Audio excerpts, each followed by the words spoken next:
Halo semua, assalamualaikum. Kembali lagi di channel Ferdi Arifin. Nah, kali ini kita akan membahas tentang 4 cara mudah membuat judul skripsi tanpa revisi. Bagaimana? Simak.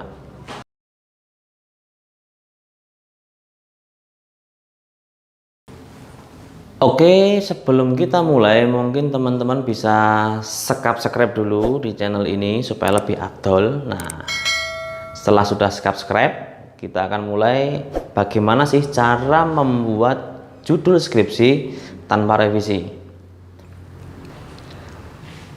Ada beberapa cara untuk teman-teman mahasiswa, khususnya mahasiswa akhir nih ya, yang udah diburu waktu atau udah doyak-oyak sama dosen, sama orang tua, sama tetangga ya ikut campur urusan skripsi kalian. Nah, 4 cara ini sangat ampuh bisa kalian ikuti. Karena apa? Karena pasti tidak pernah ada revisi untuk pengajuan judul yang seperti ini. Nah, apa saja itu? Yang pertama, carilah jurnal internasional lalu replikasi. Maksudnya gimana cari jurnal internasional lalu replikasi itu? Jadi gini, dosen atau pembimbing kalian itu pasti punya referensi banyak sekali jurnal-jurnal internasional, dan bahkan jurnal-jurnal internasional itu dijadikan acuan sebagai bahan ajar mereka semua. Nah, ketika kalian bisa menemukan salah satu jurnal dari jurnal internasional yang bereputasi, kalian bisa mencari atau menemukan satu yang cocok dengan kalian, lalu jadikan itu replikasinya. Maksudnya apa sih replikasi itu? Dari tadi ngomong replikasi. Jadi gini, maksudnya replikasi itu dari jurnal itu kalian bawa atau kalian alih aksarakan ke dalam bahasa Indonesia, alih bahasakan dalam bahasa Indonesia, lalu kalian replikasi dalam bahasa Indonesia. Jadi misalkan penelitiannya itu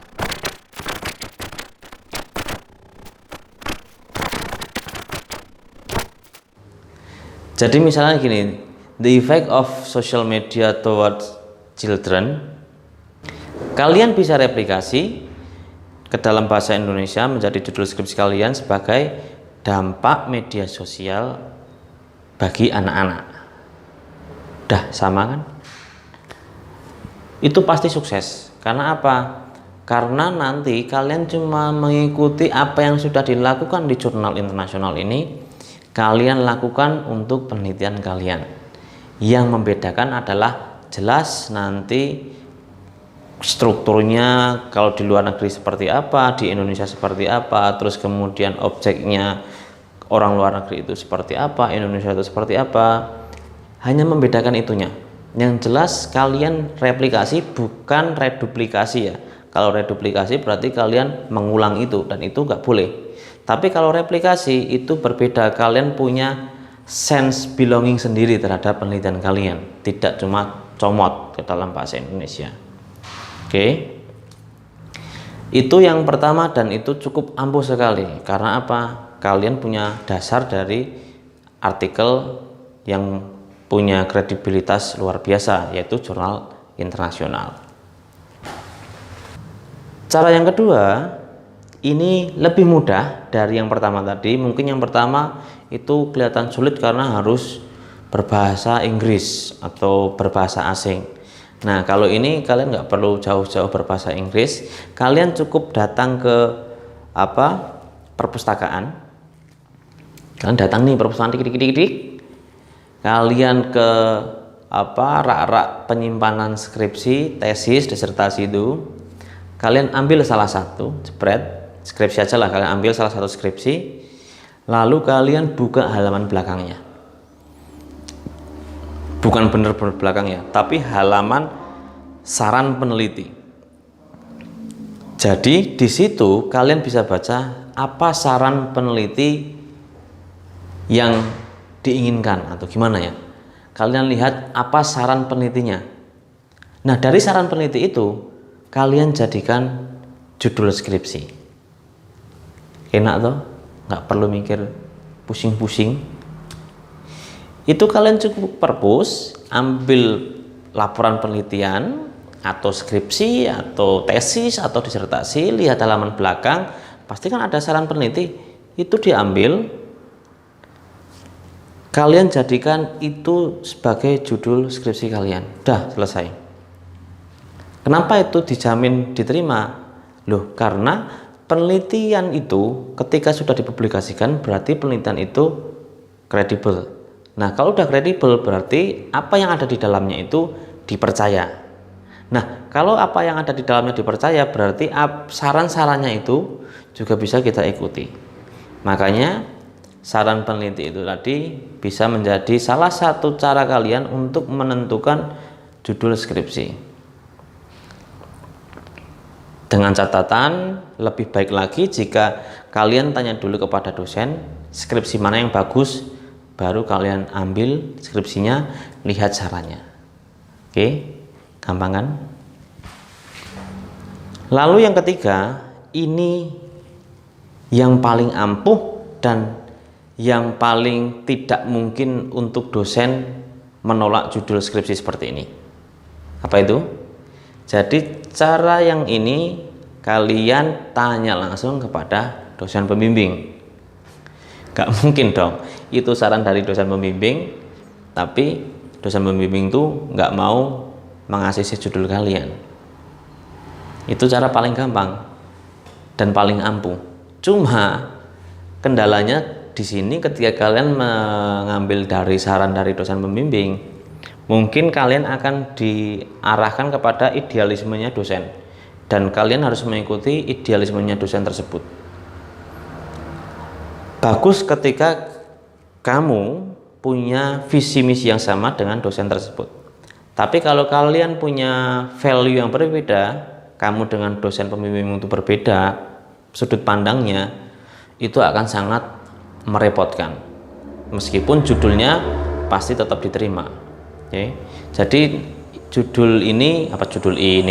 cara ini paling ampuh untuk kalian lakukan dalam menentukan judul skripsi.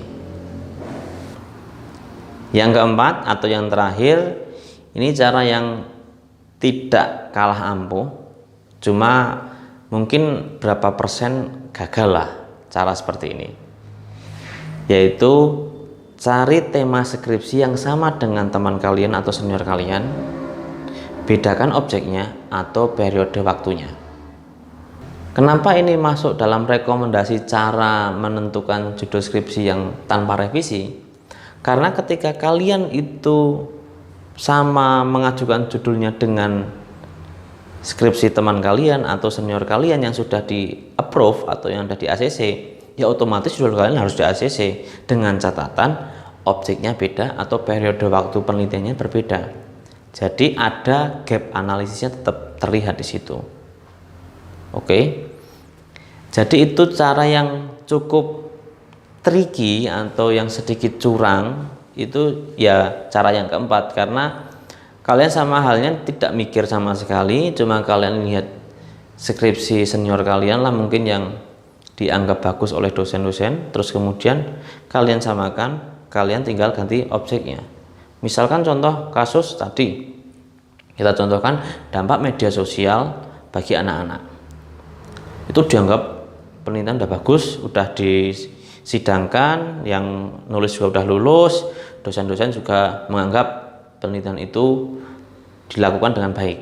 Nah, ya udah itu kalian lihat, kalian ganti aja objeknya, dampak media sosial bagi remaja. Beda dong pasti. Nah, di situ triknya di situ. Seakan-akan kalian tidak mikir, nggak pakai otak. Tapi kalau kepepet dalam arti kalian diburu waktu, keburu DO atau keburu dioyak-oyak mantan, kok mantan sih?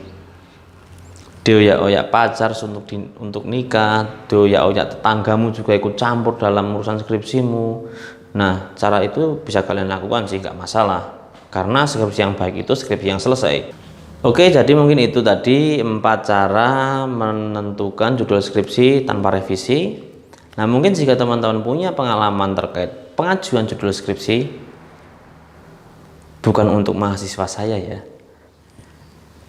Kalian bisa share atau bisa berkomentar, kita sharing terkait dengan bagaimana cara menentukan judul skripsi yang baik dan benar. Kalau kalian merasa 4 cara tadi kurang ampuh, kita temukan bareng-bareng cara kelima yang lebih situ itu apa. Sekian.